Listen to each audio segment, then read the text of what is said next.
शुरू करिए। सभी सुंदर साथ जी के चरणों में प्रेम प्रणाम जी। बोलिए श्री प्राणनाथ प्यारे की जय। बोलिए श्री सद्गुरु महाराज की जय। प्यारे मेरे प्राण के मोहे पर छोड़ो जिन, मेरे जीव के एही जीवन, मेरे जीव के एही जीवन।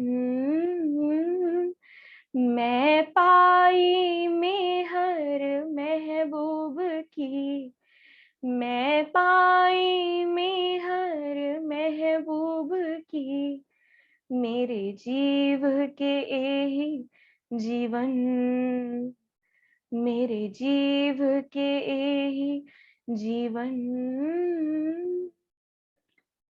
ए चरण निमखना छोड़िए, राखिए माही नैनन।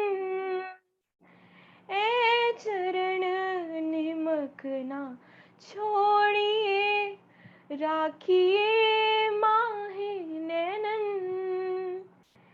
ए निस्बत हक अरश की, मेरे जीव के ही जीवन, मेरे जीव के ही जीवन।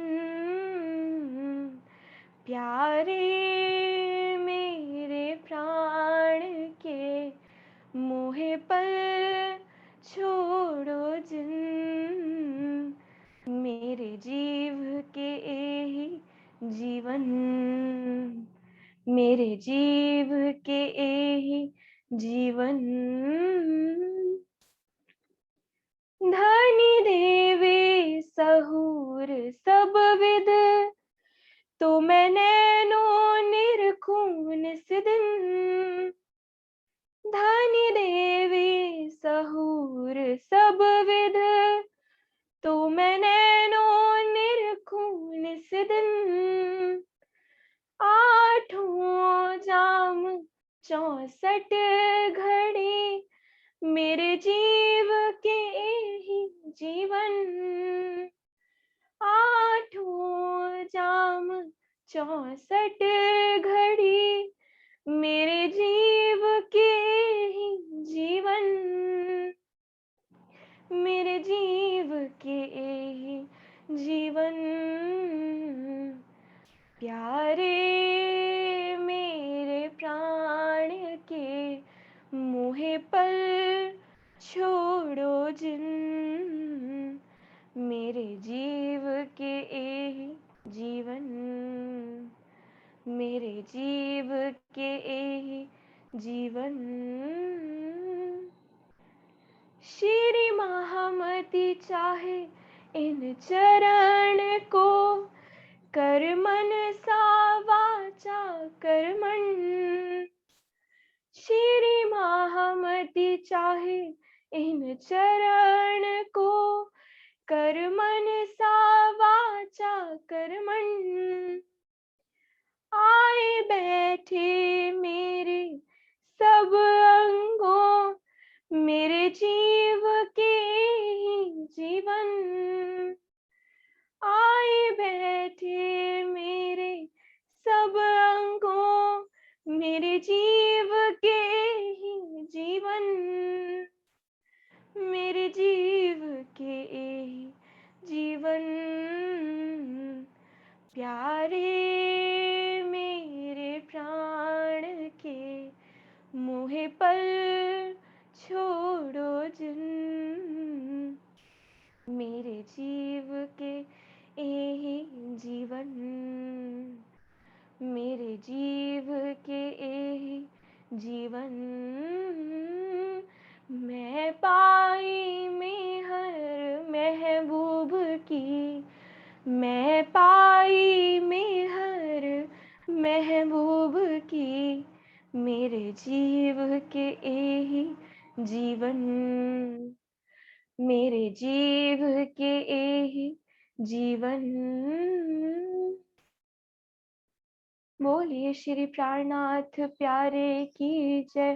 बोलिए श्री गुरु महाराज की जय। प्रणाम जी। प्रणाम जी। चाहत बहुत सुंदर भाव गाया है। प्रणाम जी। प्रणाम जी।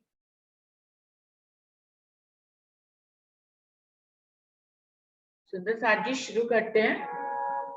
प्रथम लागो दोई चरण को, धनिये ना छुड़ाइयो खेन, लाख तले लालेड़िया, मेरे जीव के ही जीवन, इन पाओ तले पड़ी रहूं, धनी नजर खोलो बातून, पलना वालों निरखो नेत्रे, मेरे जीव के ही जीवन, मेरे जीव के ही जीवन। बोलिए श्री प्राणनाथ प्यारे की जय। बोलिए श्री सद्गुरु महाराज की जय। सुंदर साथ जी, सिंधी का 5वां प्रकरण चल रहा है, जिसकी जो है श्री धनी देवचंद जी मिलाप और बिछोड़ा। यहाँ पर किस प्रकार से अपना एग्जाम्पल देकर इंद्रावती जी हम सब लोगों को समझा रही हैं कि कैसे धनी देवचंद जी उनके सामने से वो मिली उनसे, और फिर उन्होंने सारी बातें उन्हें परमधाम की बताई, लेकिन वो बाल्यावस्था में थी, उनकी बातों को दिल में नहीं ले सके और धनी उनकी आंखों से ओझल हो गए। तो वो हमें ये सिखापन दे रही है कि हमें भी अपनी जीवन की राह में जब हम धनी की तरफ चलते हैं तो हमें कैसे चलना चाहिए। और इसी के बीच में धनी देवचंद जी ने उनके ऊपर उत्तरदायित्व सौंपा था शकुंतल और सकुमार को जगाने का। तो वही प्रसंग चल रहा है, जिसकी 22 चौपाई हो गई थी। अभी 23वीं चौपाई पे आगे बढ़ते हैं। आऊ बैठिस हिंजे घर में, मुके रख्याई भली भत, के आई सभे बंदगी जानी तो हिंजी निस्बत। छत्रसाल जी ने को इंद्रावती जी ने ढूंढ लिया था। अभी पहले दिल्ली में वो संदेश औरंगजेब को देती रही, लेकिन वो जागृत नहीं हुए, और शकुंतल सखी यानी छत्रसाल जी को शिरडी साहिब जी ने जगाया। उन्होंने उनकी पहचान करी और स्वयं को अमीरुल मोमिन वो कहलाए सुंदर साथ के बीच में, क्योंकि जो बात महराज ठाकुर के तन से भी नहीं हो पाई कि वो धनी देवचंद जी की पूर्ण पहचान कर पाते, उनके अंदर युगल स्वरूप को देख पाते, वो बात महाराजा छत्रसाल जी ने कर दिखाई। उन्होंने इंद्रावती जी के धाम हृदय में युगल स्वरूप की पहचान करी और उनकी आरती करी, और पूर्ण ब्रह्म ब्रह्म से न्यारे की आरती करके सभी सुंदर साथ के बीच में अमीरुल मोमिन कहलाए। और उसके बाद से महाराजा छत्रसाल जी ने अपने दरबार में ही शिरडी साहिब जी को रखा। तो क्या कह रही है, आऊं बेटे हिंजे घर में, अब मैं उसी सखी शकुंतल सखी के घर में ही विराजमान हूँ। मुके रखाई भली बात, उन्होंने मुझे बहुत अच्छी तरह से रखा हुआ है। कि आई सबे बंदगी जानी तो हिंदी निस्बत, उन्हें आप से मेरे संबंध की पहचान हो चुकी है, उन्हें ज्ञान से जो है अपने और मेरे और आपके संबंध की पहचान हो चुकी है। इसलिए कि आई सबे बंदगी, वो मेरी बंदगी बिल्कुल वैसे ही करते हैं जैसे कि आपकी बंदगी की जाए। वो उन्होंने मुझे अक्षरातीत पूर्ण पारब्रह्म माना है और वो मुझे वैसे ही बंदगी करते हैं जैसे कि आपकी। क्योंकि ये सारी बात इंद्रावती वकील बन के रूहों की तरफ से कह रही है, इसलिए बार बार ये कह रही है वो तो है ही धनी, धनी ने तो उनको ये साइबी दी ही है कि वो अक्षरातीत पूर्ण पारब्रह्म इस दुनिया में कहलाए। लेकिन जब भी वो राज्य की तरफ देखती हैं तो कहती है कि राज्य तुम तो जानते ही हो कि तुमने मुझे साहिब तो बना दिया, पर मैं तो हूं तो आपकी रूह ही किसी भी तरह से। आप जानते हो कि जब रूह मेरी तरफ देखती है तो मैं आपकी तरफ देखती हूँ, क्योंकि मुझे मालूम है मैं उन रूहों की तरह ही एक रूह हूँ, जबकि अक्षरातीत पूर्ण पारब्रह्म तो आप ही है। आपने मुझे भेष अपना जरूर दिया है, लेकिन वास्तव में राज्य आप हो और रूहों को लाड और प्यार सिर्फ आप ही दे सकते हो। तो क्या कह रही है, क्या सभी बंदगी जानी तो ही जी निस्बत, आपसे निस्बत जानकर वो मेरी बंदगी बिल्कुल वैसे ही कर रही है जैसे कि आपकी बंदगी की जाती है। हिक हिंजे दिल में प्रणाम बड़ो दिठम, हाणे माथा हन तो हिजे, पढ़ हितरो पेरो क्यों पिरम। हिक हिंजे दिल में दृढ़ाव बड़ो देता। और दूसरी बात, एक तो उन्होंने आपके स्वरूप की पहचान मेरे अंदर करी है। दूसरी बात यह कि जागनी को लेकर उनके दिल में बहुत ही दृढ़ाव है, दृढ़ निश्चय है कि वो जागनी करना ही चाहते हैं। हाणे मथा हाथ कहिए, हाँ माना कि सारी जागनी आपके ही हाथ में है, पर हितरो प्यो क्योर परम। लेकिन महाराजा छत्रसाल जी को आप ही हुक्म करिए, क्योंकि सब आपके हाथ में है। इतना तो हो ही गया है कि उनके दिल में जागनी की बात जो है दृढ़ता से आ गई है। जागनी करने कराने वाले आप हैं, लेकिन जिस भी रूह को इसके लिए आप उपयोग करते हैं, जिसको भी उत्तरदायित्व देते हैं, उसके दिल में पहले से ही उस जागनी के लिए भाव उत्पन्न कर देते हैं। तो महाराजा छत्रसाल जी के अंदर अगर जागनी करने का दृढ़ भाव है, तो ये राजी महाराज के ही हाथ में, उन्होंने उनको ये चाहना दी है जिससे कि वो उनसे जागनी का कार्य करा सके। तो यहाँ पे यही बात को दर्शा रही है कि रूह के दिल में कोई भी बात आती है तो वो करने कराने वाले राजी होते हैं, चाहे वो रूह का राज्य का दीदार मांग रही हो, चाहे वो उनका लाड मांग रही हो, या उनका संग पहचान मांग रही हो, या कि वो जागनी के लिए अपने लिए सेवा मांग रही हो। ये भी कार्य राज्य उसके दिल में उससे करवाने के लिए उसके दिल में पहले से ही उग जाते हैं। तो यही बात कह रही हूँ, उनके दिल में जागने के लिए बहुत दृढ़ाव है, लेकिन ये है तो सब आपके ही हाथ में, लेकिन आपने ऐसा कर ही दिया है। चेयम हाल हिंजो, चेयम हाल हिंजो जाहिक मुंह गड़े, मुंह बेओ जमारो डोरुंदे, हुन भी पढ़ खबर सुई।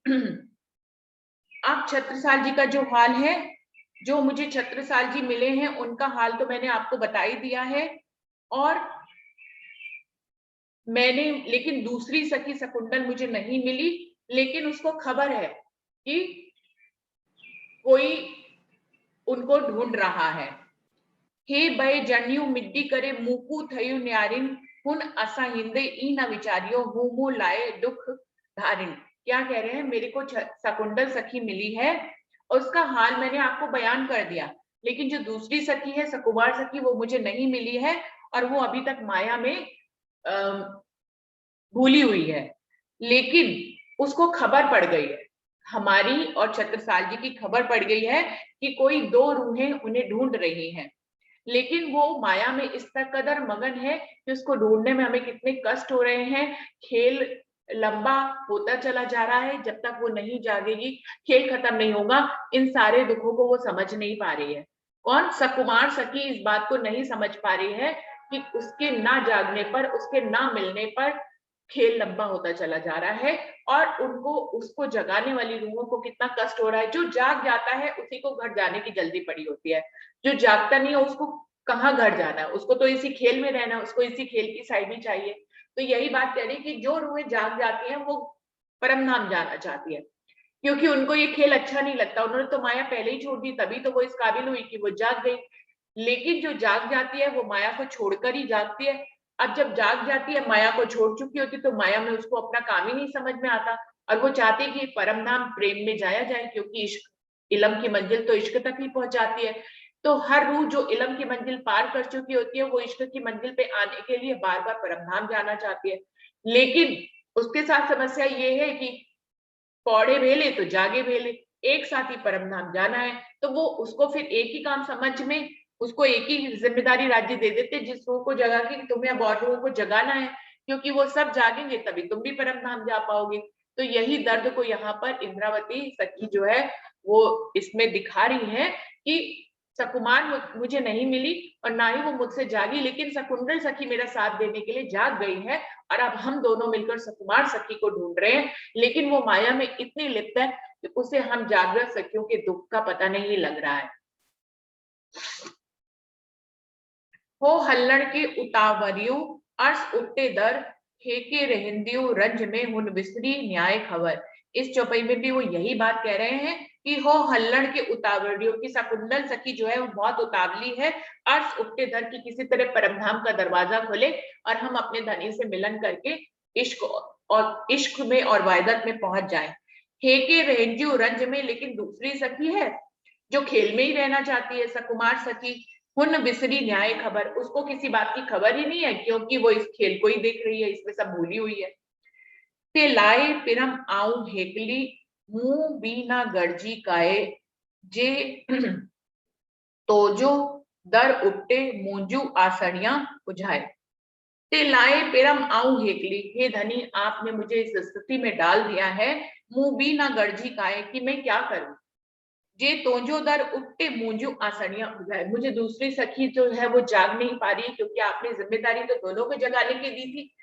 तो मेरी हालत ऐसी हो गई है कि एक सखी तो जाग गई है, लेकिन दूसरी जागी नहीं है, मैं दोनों के बीच में बंध गई हूँ। जागी वाली कहती है कि परमधाम ले चलो, और सोई वाली खेल को खत्म नहीं होने देती है। तो मेरी स्थिति तो दोनों के बीच की ही हो गई। मैं भी जागी हुई हूँ और परमधाम आपसे मिलन करने आना चाहती हूँ, लेकिन सकुमार सखी हमारा साथ ही नहीं दे रही है। तो मेरी कोई भी इच्छा पूरी ही नहीं हो रही है। ये तोजो दर उठते मुंजू आसड़ियां बुझाए, अगर सकुमार सखी जागे तभी परमधाम का दरवाजा खुले और मेरी सारी इच्छाएं आप पूरी कर सको। तो मैं तो दोनों के बीच में ही बंध गई हूँ। एक सखी मुझे चलने के लिए कह रही है और एक मुझे यहाँ पे रुकने के लिए कह रही है, और इस तरह से खेल लंबा होता चला जा रहा है। लंबे खेल में अब हम क्या करें, हमारा तो यही कार्य रह गया है कि हम रूहों को जगाएं जगाएं, तो फिर हम परमधाम का दरवाजा सब रूहें मिलके खोलें। पिरम हाणे पाण विच में तू ही आइया तू, से तू जाने सबकी ये तो सुध डिन्नी मुंह।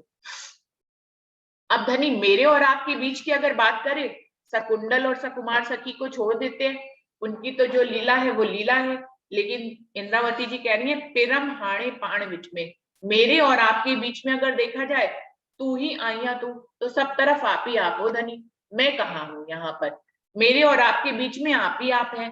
सेतु जाड़े सबकी हेतो सुध डिन्नी मुंह, आपने मुझे अपनी तारतम वाणी से इतनी समझ तो दे दी है कि सब कुछ आप जानते हो। मैं ये जो कहती हूँ कि मैं दो सखियों के बीच में बंधी हुई हूँ, ना मैं परमधाम आ पा रही हूँ ना, और ऊपर से खेल लंबा होता चला जा रहा है। तो ये जो मैं कहती हूँ, ये मैं इन दोनों सखी के बीच में हूँ, पर मैं अगर अपनी और आपकी बात करूँ तो मेरे और आप में क्या फर्क है। आप ही तो मैं है और मैं ही तो आप हूँ। तो आप तो सब कुछ पहले से ही जानते हैं, फिर भी मैं ये बातें आपको कह देती हूँ। धनी तू पस्से थी पाताई, अनेक उछाइयां थी पान, जा करे गाल रे इश्क सादानाई सब अजान। हे धनी आप तो सब कुछ देख ही रहे हो और सब कुछ देखने वाले ही हो। आप क्या ऐसी चीज है जो नहीं जानते हो। आप सब कुछ देख रहे हो और आप सब कुछ जानते भी हो। अनेक उछाइयां थी पान, अब आपको क्या कहना है मुझे बताइए। जा करे गाल रेश सादानाई, आप सब कुछ जानते हुए भी मुझे माध्यम बनाते हो सब कुछ कहने का। अब जो बातें आपको नहीं कहनी होती है वो भी मुझसे कहलवा देते हो। क्यों? क्योंकि आपको अपनी रूहों को उनकी मंजिलों की पहचान करानी है कि वो इस समय एट प्रेजेंट कहाँ खड़ी हुई हैं। हर रूह को राज्य बताते हैं वाणी के माध्यम से, इंद्रावती से कहलवा के। हर रूह की दिल की बात यहाँ पर जाहिर है कि कौन कहाँ पर खड़ा हुआ है। तो इस चौपाई में बहुत ही बड़ी बात कह रहे हैं। धनी तू पसे थी पटाए, आप तो सब देख रहे हो और सभी जानने वाले हो। अनेक ऊंचाइयां थी पार, लेकिन मुझे माध्यम बनाकर हर रूह को कोई ना कोई संदेश देते हो और कहते हो, क्या कहते हो, जा करे गाल रेश सा दानाई सब अजान, कि जो सखियां ज्ञान लेकर अभी इश्क की मंजिल तक नहीं पहुंची हैं और ज्ञान की ही बातें करी चली जा रही हैं, ये सब उनकी चतुराई ही है।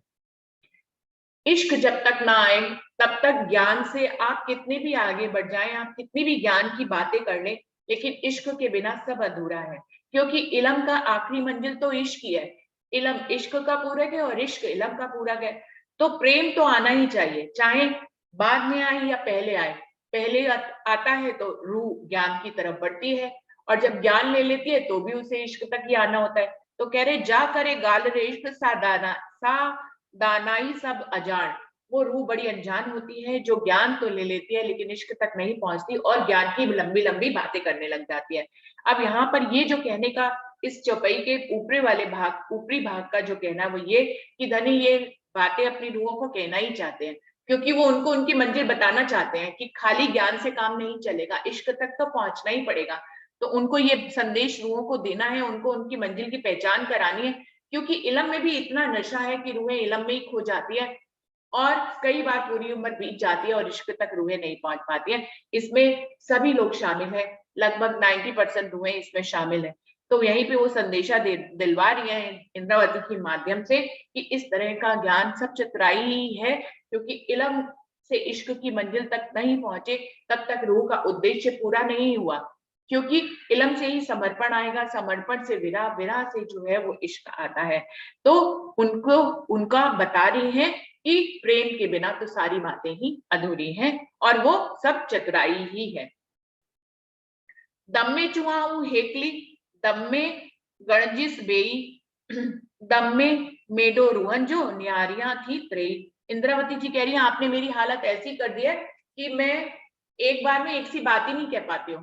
कभी तो मैं आपको कहती हूँ कि मैं बिल्कुल अकेली हूँ, और कभी मैं कहती हूँ मुझे तो शकुंतल और सकुमार दोनों मिल गई, मैं दोनों के बीच में ही हूँ। और कभी मैं कहती हूँ कि परमधाम की और रूहें भी मुझे मिल गई हैं, तो मैं सबके बीच में हूँ। और कभी सबके बीच में रहते हुए भी मैं ये कहती हूँ कि मैं तो बिल्कुल अकेली हूँ। तो धनी मुझसे एक बात तो आप कहलवाते ही नहीं, आप तो अनेकों बातें कहलवा देते, और मैं भी अनेकों आपसे बंधी हुई अनेकों बातें कहने के लिए होती हूँ। तो ये सब रूहों को संदेश दिया जा रहा है कि सब रूहें कभी अकेली होती है, कभी वो अपनी घनिष्ठ सखियों के बीच में होती हैं, और कभी अपनी जो है बहुत ही क्लोज सखियों के बीच में होती है। बिल्कुल यही बात इंद्रावती जी कह रही है कि कभी कभी मुझे लगता है कि मैं बिल्कुल अकेली हूँ, कभी लगता है कि मेरे कार्य को करने के लिए मेरे साथ जो है और भी सखियां हैं, चाहे वो लाल दास जी हो, चाहे वो मुकुंद दास जी हो, जो कि अग्रणी सखी उनके साथ रहा करती थी। और कभी मुझे लगता है मैं तो सखियों के बीच में हूँ और मुझे कोई कमी नहीं है, लेकिन अकेली कभी कभी महसूस करती हूँ, तो आपकी कमी भी महसूस करती हूँ, क्योंकि मैं अकेली होती हूँ तो मुझे लगता है मुझे मेरे धनी के साथ होना चाहिए। दम में आऊं बजाइंदी, दम में हित ने आइन, दम में भाइया मूर्ति तो के थिराई आई। वो कह रही है कभी कभी तो मैं यहाँ घबरा जाती हूँ, जब मैं अपने आप को अकेले महसूस करती हूँ तो घबरा जाती हूँ। दम में हित आइया, और कभी जब दूसरी तरफ ज्ञान से देख लेती हूँ तो घबराना बंद कर देती हूँ और कहती हूँ मैं तो यहाँ हुई नहीं, ये तो सब झूठ का खेल है, तो मुझे किस बात से घबराना है। जब मैं बैठी ही परम धाम में हूँ और मेरे हाथ में कुछ है ही नहीं, तो मुझे किससे घबराना है। तो ये मन का फ्लिक्ट जो चलता रहता है उन सब का बयान कर रहे हैं। हम सब का भी यही हाल है, कभी हम घबराने लग जाते हैं अपने माया के खेल से, और कभी हम जो है ज्ञान के माध्यम से ये भी जान जाते हैं कि घबराना किस बात का है। हम तो परमधाम में, हमारे तन तो परमधाम में बैठे, हम यहाँ है ही नहीं तो हमें घबराना क्यों है। जहां हम है नहीं वहां के लिए, वहां की परिस्थितियों के लिए क्यों घबराना। लेकिन दूसरे ही पल हमें ये लगता है कि कुछ भी करने कराने की जरूरत नहीं, ना घबराने की जरूरत है ना कुछ करने की, क्योंकि ये सब कुछ तो राज्य के हुक्म से ही हो रहा है। और जब राज्य के हुक्म से हो रहा है तो कुछ बुरा कहाँ होने वाला है, फिर तो सब अच्छा ही होने वाला है। जब धनी हुक्म करते हैं रूहों के लिए या उनकी लीला के लिए, तो हमारी समझ में भले चाहे वो कुछ भी दिख रहा हो, लेकिन हमें ज्ञान से पता है कि वो धनी की नजर से सब कुछ अच्छा ही होने वाला होता है। हमें वो दिखाई नहीं देता उस पर, या हमें पता नहीं चलता कि धनी ने हमें कितनी बड़ी मुसीबत से छुड़ाया है। लेकिन जिस मुसीबत में होते हैं वो बहुत बड़ी मुसीबत से हमें बचाया होता है, लेकिन हमें लगता है कि हम इस समय मुसीबत में हैं। तो इन सारे मन के हेर फेर, जो हमारा मन हिलता रहता है, हमारा हृदय हिलता रहता है, उन सब का वर्णन, बड़ा मार्मिक वर्णन यहाँ पे इंद्रावती जी कह रही है कि दम में आऊं बजाइया, दम में हिन न्यारे, दम में भाइया मूर्ति तोके थिराई। कभी मैं घबरा जाती हूँ और कभी मैं देखती हूँ तो कि मैं तो यहाँ पर हूं ही नहीं, दम में भाइया मूर्ति। और कभी मुझे ये लगता है कि अगर मूल परमधाम से सोचे तो सब कुछ करने कराने वाले आप है, तो हमें क्यों घबराना है। यदि आप भी करने कराने वाले हो, तो अगर किसी आप रूह को लगता है कि वो किसी मुश्किल में है, तो उस मुश्किल में डालने वाले भी आप हो और मुश्किल से निकालने वाले भी आप हो। डालते भी उन्हीं को है जिनको निकालना ही होता है। तो सब कुछ आपको ही ठहरा देती हूँ, सबका मूल आपको ही ठहरा देती हूँ, तो घबराना बंद कर देती हूँ। फिर भी पस्सा जा पाण अणु ता करिया कांद से दानाई, तड़े अच्छी लिक्का थी तो तरे चुआई डिन्नी धनी जी आई। क्या कह रही है, पिरी पस्सा जा पाण आना, फिर जब अपनी तरफ दोबारा से देखती हूँ ज्ञान से, तो लगता है इतना करिया कान से दानाई, तो मुझे लगता है कि मैं आपसे बातें करते करते, वार्तालाप करते करते कितनी चतुराई करती हूँ। मतलब मैं ना खुद को छोड़ती हूँ ना आपको छोड़ती हूँ, सब तरह से चालाकी करती चली जा रही हूँ। कभी तो मैं अपने आप को दोषी मान लेती हूँ, आपको गुणयुक्त मान लेती हूँ कि आपके गुण गाने में मेरी पूरी उम्र बीत गई, और कभी मैं अपने सारे गुणों को, सारे अवगुणों को एक पल में ही हटा देती हूँ कि सब करने कराने वाले आप है, तो मेरे ऊपर क्या अवगुण लगना है। मैं तो किसी अवगुण में नहीं हूँ, ना मैंने कुछ ऐसा किया है, क्योंकि मेरे दिल में तो आप ही उपजाते हो, तो मैं कर पाती हूँ, जो कहलवाते हो वो मैं कह देती हूँ। तो पेरी पस्सा जा पाण आण, जब मैं पलटकर अपनी तरफ देखती हूँ, ता करिया कांध से धन आई, तो मुझे लगता है कि मैं अपने प्रीतम से बड़ी चतुराई कर रही हूँ। तड़े अच्छी लिखा थी तो तरे, लेकिन फिर मैं सोचती हूँ कि क्या ये चतुराई मेरी है। चुआई डिन्नी धनी जी आई, तो मुझे पता लगता है ये तो धनी के देने पे चतुराई आती है।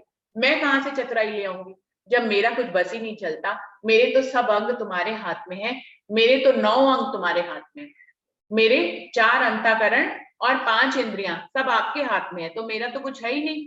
तो ये अगर चतुराई भी मेरी जिव्या चतुराई की कोई बात कर रही है, तो ये सब धनी आप ही तो करा रहे हो। आपने ही मेरे को ये चतुराई दी है, मैं आपकी धनियानी हूं, इसीलिए आप इतने चतुर हो। आपने मुझे भी वही चतुराई दे दी, तो मैं वो चतुराई दिखा रही हूँ, मैं तो इसकी जिम्मेदार हूं ही नहीं। धनी मुझे गलियंजे से सब तू के आए जान, अव्वल बीच आखिर लग सो डिन्नो अच्छे पाण। क्या कह रही है, मेरे प्रियतम, मेरी सभी बातों को आप अच्छी तरह से जानते हैं। मैं कुछ भी बोलती हूँ आप बोलाने वाले हैं, और मुझे पता है कि आप मेरी सभी बातों को अच्छे से जानते हैं। अव्वल यानी परम धाम, बीच यानी कि ये खेल, और आखिर यानी कि जागने के बाद जो हम परम धाम में जागेंगे, तो डिन्ना अच्छे पाण, सब जगह आप ही है, हम कहीं नहीं है। आप, हम जो दिख रहे हैं वो भी आपके हुक्म ने भेष धारण किया हुआ है। श्रृंगार में ये बिल्कुल पहले दर्शा के आए हैं संधि तक कि अव्वल विच आखिर लग सो डिन्ने अच्छे पाण, सब जगह तुम ही हो, हम लोग कहीं नहीं, हम तो फरामोश के परम नाम में ही बैठे, हम ना आए हैं ना गए हैं। यहाँ पर भी जो आया है, जिसको आप कह रहे हो कि आत्म आई है, जीप पे बैठी है, ये भी सब आपके हुक्म ने भेष धारण किया हुआ है, हमारा नाम ले रखा है। तो हमें किस बात के लिए घबराना है, हमें किस बात की चालाकी देनी, हम किस बात की चालाकी कर रहे हैं। आप खुद अपने हुक्म से वो चालाकी करा रहे हैं, मैं तो कहीं हूं ही नहीं। अव्वल बीच आखिर लग सो डिन्नो अच्छे, सब आप ही हैं। परम धाम से लेकर खेल, और खेल से लेकर परम धाम तक सब आप ही हैं। आपके ही हुक्म ने रूहों का भेष धारण किया हुआ है, उन्हीं से आप कहलवा रहे हैं, उन्हीं से आप बुलवा रहे हैं, मैं तो कहीं हूं ही नहीं। मैं तो आपके चरणों में फरामोश होके बैठी हुई हूँ। हे तो डिन्यू पड़ई गालियों मुंह के करण, हे तो डिन्यू पाणी गालियों मुंह के करण, पर जासी दिए न इश्क दर खुले ना रे वरण। क्या कह रही हैं, ये सब कुछ जितनी भी बातें हैं वो आप मुझसे करा रहे हैं, तो मैं वो बातें कर रही हूँ, पर जासी दिए ना इश्क। लेकिन इन सब बातों के बाद मैं एक बात कहती हूँ धनी, कि जब तक आप हमें इश्क नहीं देंगे, परम धाम का दरवाजा कैसे खुलेगा। हम सब तो इस खेल में ही रह जाएंगे, चाहे हम आपके हुक्म के ही स्वरूप है, लेकिन हुक्म के स्वरूप ने भी नाम तो रूहों का रख रखा है ना। सुंदर साथ जी, ये प्रसंग श्रृंगार में बहुत अच्छे से वर्णन है कि कैसे हुक्म ने रूह का भेष धारण किया है, और कैसे वो यहाँ पर कार्य कर रहा है। ई हाल डिन्ने धनी मुझे, पर जासी दिए ना इसकी, जब तक इश्क नहीं आएगा दर खुले नारे वरण। कितनी भी बातें कर ले, जो है वो, कितनी भी बातें कर ले, लेकिन सब कुछ क्या होगा, दरवाजा नहीं खुलेगा परम धाम का। ई हाल डिन्ने धनी मुझे, जी घबरानी मत, ताजो इश्क न आयो ना कुछा थी सो भत। वो कह रहे हैं आपने तो ऐसा बात, ऐसा मेरा हाल कर दिया है। ई हाल डिन्ने धनी मुझे मुंह के, आपने मेरा ऐसा हाल कर दिया है, जी घबरानी मत, जैसे कि एक बालक की बुद्धि होती है, लेकिन जब तक इश्क नहीं आएगा तब तक कुछ भी नहीं हो सकता। इश्क आना सबसे ज्यादा जरूरी है। पूरी वाणी में खिलवत से जब शुरू हो जाती है वाणी, उससे पहले ज्ञान की बातें हैं, क्योंकि रूह को ज्ञान से परिपक्व करना होता है, क्योंकि ज्ञान से परिपक्व नहीं करेंगे तो फिर रूह इश्क तक कैसे आएगी। लेकिन खिलवत से सारी बातें इश्क की हैं, कि ज्ञान हमें इश्क की मंजिल तक पहुंचा दिया है उसने, और अब रूहों को समर्पण और विरह में ही आकर ही इश्क की प्राप्ति होनी है। माट करे प्रणाम संगा बंधा जा बोले, माट करे प्रणाम संगा बंधा जा बोले, सब जाने थी रूजी चुआ कुजाड़ो दिल खोले। कह रहे हैं माट करे पर ना असा, मैं अगर चुप भी हो जाऊं, मैं सोचूं कि मैं चुप हो जाऊं, मैं कुछ ना बोलूं, बंधा जा बोले, लेकिन आपने मुझे बांध रखा है बोलने के लिए, खुद ही हुक्म पारित किया हुआ है मेरे ऊपर, मुझे ही अपनी साइबी दे रखी है, तो मुझसे सब बातें आप कहलवाते हो, मेरे तो सब अंग आपके हाथ में। मैं दिल में सोचती हूँ कभी कभी अपनी तरफ से कि मैं क्यों बोलूं, मैं एक बाबरे बालक जैसी बातें क्यों करूं, माट करे पर तू संगा, मैं सोचती हूँ कि मैं चुप हो जाऊं, बंधा जा बोले, लेकिन मैं आपसे बंधी हुई हूँ और आप मुझे बुलवाते जा रहे हो। सब जाने की रूह जी, आप तो रूह की सभी बातें पहले से ही जानते हैं, जो आप उजाड़ो दिल खोले, लेकिन फिर भी मैं अपने दिल की बातें खोल खोल के आपको बताती हूँ। आप मेरे दिल की सब बातें जानते हो, फिर भी मैं अपने दिल की बातें आपको खोल खोल के बताती हूँ, और मैं चुप नहीं हो पाती हूँ, और मैं कहती ही जाती हूँ जैसा कि आप मुझसे कहलवाते जाते हैं। बेओ को ना पस्सा के तई सब अंग ताड़ीन तो अड़ू, जे हाल पुजाइए पुनिस हाणे को ना करिया हेकले मुंह। वेव को ना पस्सा के तई, मैं धरती और आसमान के बीच में आपके अलावा किसी और को दिखती ही नहीं, आप ही मुझे दिखाई देते हैं। सब अंग ताड़ीन तो अड़ू, अब जब आप ही दिखाई देते हैं तो मेरा दिल, मेरे सारे अंग बंद बंद कर खिंच खिंच कर आपकी तरफ ही जाते हैं। मुझे कोई और दिखता ही नहीं जिसकी तरफ मैं आकर्षित हूँ, जिसकी तरफ मैं खिंची चली जाऊं, तो मुझे आप ही दिखाई देते हो एकमात्र, और मेरे सारे अंग जो है आपकी तरफ ही आकर्षित होते हैं, आपकी तरफ ही खिंचते हैं। जे हाल पुजाइया पुनिस, आपने तो मेरा हाल देखा ही हुआ है। हाड़े कोना करिया हेकली, तो मुझे अकेला क्यों नहीं कर देते। यहाँ पे सुंदर साथ अकेला करने का क्या भाव है, क्योंकि राजी महाराज ने इंद्रावती को, जो कि हिंदी शुरू होने से पहले ही ये कहानी आ गई थी कि इंद्रावती जी ने राज्य का भेष धारण किया है, और वो कैसे धनी, एक रानी धनी का वेश धारण करके सब राज्यों को जीतकर उनकी लड़कियों को, कन्याओं को ले आती है, लेकिन जब कन्या उनसे विवाह करने के लिए कहती है तो वो धनी की तरफ देखती है और कहती है कि मैं तो खुद एक कन्या हूं, मैं इन कन्याओं से विवाह कैसे कर सकती हूँ, तो इनकी इच्छाओं को पूर्ण करने का दावा तो सिर्फ आपके पास है, मेरे पास तो है ही नहीं। तो यहाँ पे ये कह रही है कि इंद्रावती जी को बिल्कुल ऐसे ही राज्य ने अपना भेष धारण करा दिया इस खेल में, और सब रूहों की जिम्मेदारी उनके ऊपर दे दी है। लेकिन इंद्रावती बार बार राज्य से अर्जी ये करती है कि मैं तो खुद एक सखी हूँ, तो इनकी इच्छाओं को पूरा करना, इनको दर्शन देना, इनको लाड करना, इनसे मीठी बातें करने की जिम्मेदारी तो आपकी है ना। आपने मुझे दे जरूर रखी है ये जिम्मेदारी, लेकिन मैं, आप जानते हैं इस वास्तविकता को, मैं खुद एक सखी हूँ। तो यहाँ पे कह रही है जिहान पुजाइया पुंदिस, मैं आपके और सखियों के बीच में इस तरह से बंध गई हूँ, मेरे ऐसे दयनीय हाल को देखकर जब ये रूहें मुझसे इश्क मांगती हैं, और मैं आपकी तरफ इश्क की नजरों से देखती हूँ कि आप इश्क मुझे दें, क्योंकि ये सखियां तो इश्क मांग रही हैं। अब धनी इंद्रावती जी को तो प्रेम और इश्क मिल ही चुका है हफ्सा में सुंदर साथी, यहाँ पर वो सब हम ही लोगों के लिए कहती हैं जी हाल पुजाइया पुंदिस, के मेरा हाल आप जानते ही हो कि मैं सखियों की जिम्मेदारी के बीच में हूँ।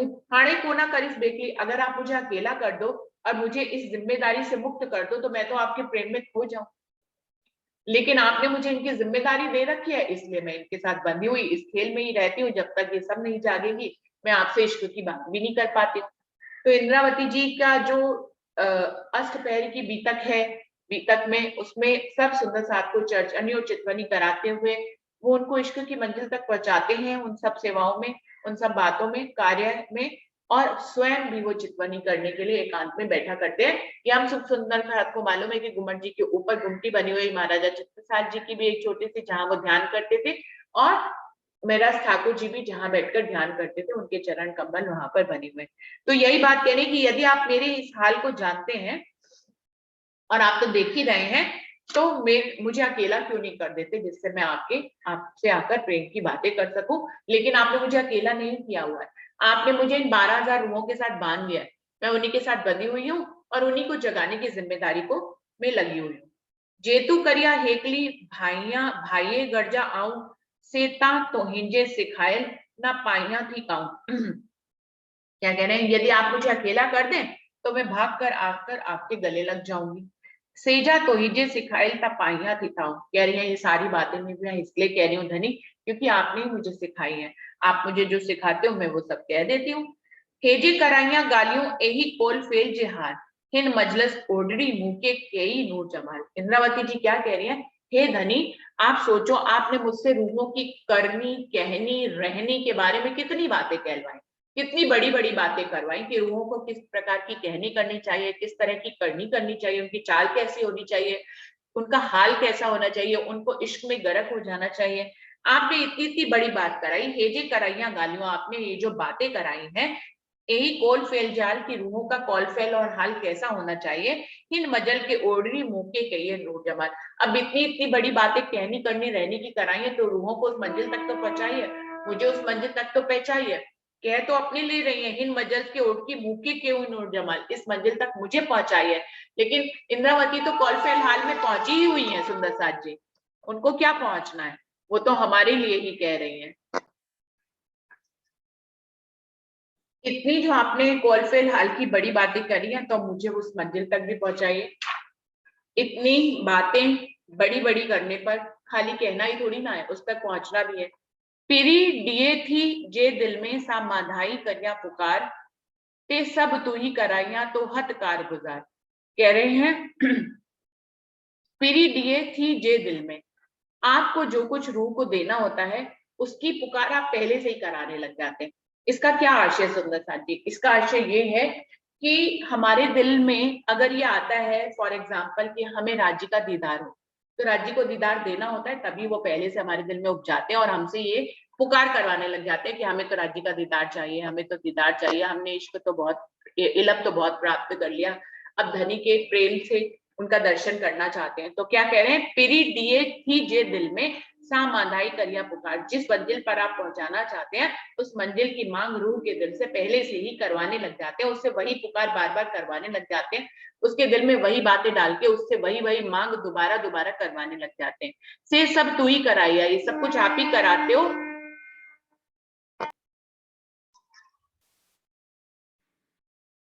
ये सब कुछ आप ही करने कराने वाले हो, तो हद कार गुजार सब आपके ही हाथ में। लाण कोण आशा उम्मीदू रूहे सब दिल में आइन, पर तू जे जाने पाण अणु ता तोके ए भाइन। सब रूहों को आपसे लाड चाहिए, सब रूहों को आपका आनंद चाहिए, वो इसी आशा और उम्मीद से आपकी तरफ देखते हैं। रूहें सब दिल में, सभी रूहों के दिल में यही उम्मीदें हैं। पर तूते जानिया पाण अणु ता तोके ए भाई, पर आप तो सबके दिल की बात पहले से ही जानते हैं, ता तोके ए भाई, आपको जो अच्छा लगता है वही आप करने कराने वाले हैं। तो सुंदर साथ जी समय समाप्त हो रहा है और यहीं पे इस चौपाई को दोहरा देते हैं। लाड़ कौन आशा उम्मीदों रूहें सब दिल में आइन, पर तूते ताणिए पाण अणु तातों के ए भाइन, तातों के ए भाइन। बोलिए श्री प्राणनाथ प्यारे की जय, बोलिए श्री सद्गुरु महाराज की जय, सर्व सुंदर साथ की जय।